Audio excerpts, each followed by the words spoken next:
bir joyda poshsho bilan mamlakatlarda poshsho bilan vazirlar futbol o'ynab qoldi.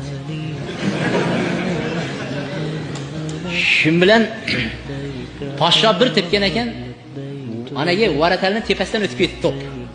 O'tib ketgan ekan, vazirlar bari gol der ekanda. Poshshona qarab, gol bo'lmadi" debdi. Desa, "Yo'q, poshsho gol bo'ldi" debdi. Bo'lmadi gol desa, gol bo'ldi debdi. Debdi, gol bo'lmadi debdi.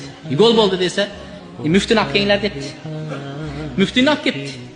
Muftiga aytdi, "Mufti hazrat" debdi, "Mana vazirlar bilan futbol o'ynayotgan edim, bir tepsam, hali nimani ustidan o'tib ketib qoldi. Bular hammasi gol bo'ldi" deyapti desa, mufti aytdi, "Gol bo'libdi" debdi. Gol bo'libdi desa, debdi poshsho. "Qanday gol bo'ldi" desa, "Niyatingizga bog'liq, niyatingizga." Chunki sizning niyatingiz gol urish edi debdi.